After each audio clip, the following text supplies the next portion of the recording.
I also want to use the opportunity to call on everybody, Nigerians, to support the change agenda, positive change agenda, hope agenda, let me say, of President Bola Ahmed Tinubu. To be very frank, I'm not a party member, but I'm also not. I've never before today, appreciated the president's other policies, particularly the monetary policy. I've wronged it. I've wronged it because at the time the fuel subsidy was removed, the policy of fuel was removed. I felt it was not timely, and it has cost Nigerians so much hardship and headache. Even several months after, we will not be able to overcome it. That has crippled the entire economy, local economy, foreign economy, exchange rate, and all that. But on this is resolved to rehabilitate the local government area council. I think I have 100% support. I say so because the local government councils are very important. That is, we are talking about the grassroots development. That is where we're talking about the communities. That is where about 70% of Nigerians reside in local communities. And even those who are residing in urban centers have linkages.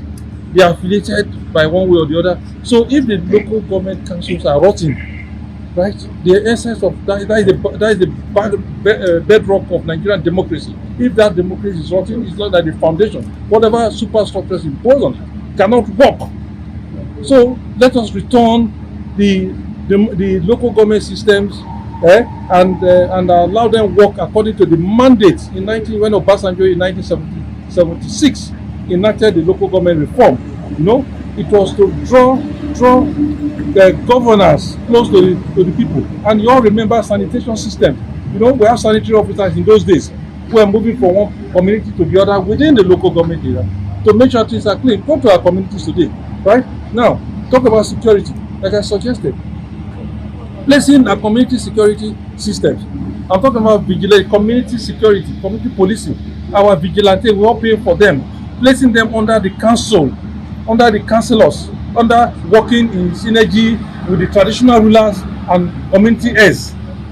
We know the thieves now, we know the criminals. They did not start today. They have started, they have finished right when young. That we know them. It's only the community that can trace them. All of you started here. You know criminals in your villages. You know first-class criminals, you know third-class criminals, you know criminals that have gone haywire. So if you place security in the hands of communities, because every part of Nigeria is part of a community. Very good. So that advocacy is strong, right? Now also on the issue of the old new national anthem, I love it because the former national anthem, or whether the old or new, does not make any sense to anybody, to me in particular, right?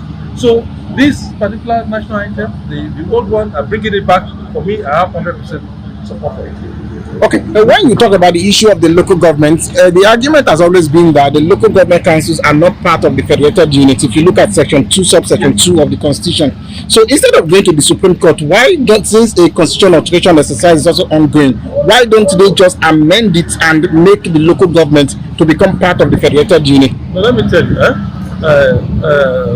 while that is ongoing, in this country, when you are pursuing something serious, you have to pursue it from all angles. Remember also that by constitutional amendment process, it has failed.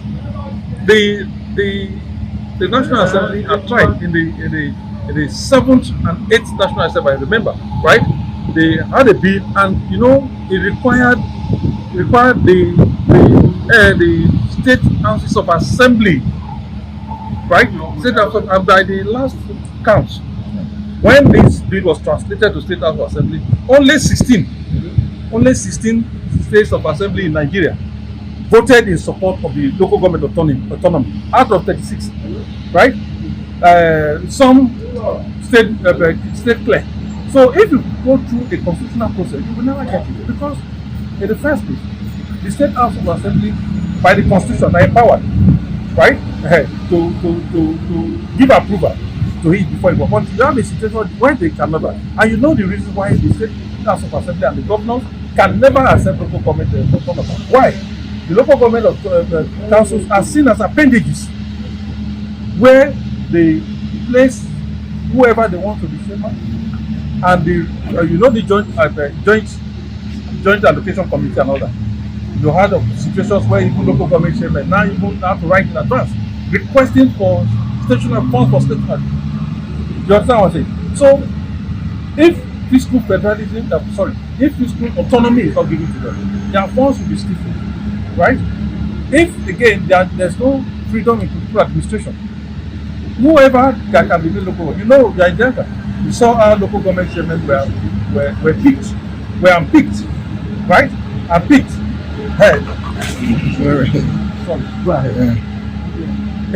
Some person, some years ago, let me give you this one. Some years ago, local government people, in the course of having local government election, all aspirants were called to a gathering, and they said, okay, you, for instance, how many of you want to be local government chairman of Brutu?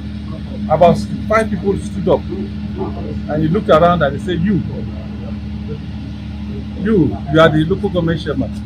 The man said, one of them stood up and said, sir, why not give us a level playing ground? We can go and contest. And the governor then said, there's no level playing ground anywhere. There's no level playing ground anywhere. If you are looking for level playing ground, go out of this country. It's as funny as that. So, but before now, we had local government chairmen that were experienced people. In Yoruba land, you see former principals, retired principals, you see chief judges becoming local government chairman. They are not going there to steal, they are there to their part. But when you make a boy who just finished secondary school, right, chairman of a council, who has not received any pay at all, what experience? What is the experience? What is the commitment? Zero. And that is why I can tell you that the root of all the problems in this country starts from the local government council. Because if you have a proper, well-educated, well-committed local government whose commitment is to the people and not to their godfather, right? Because when you impose somebody as chairman of council, his commitment is to you, it's not to the people who voted for him. And these are fundamental errors in this country that we must stop.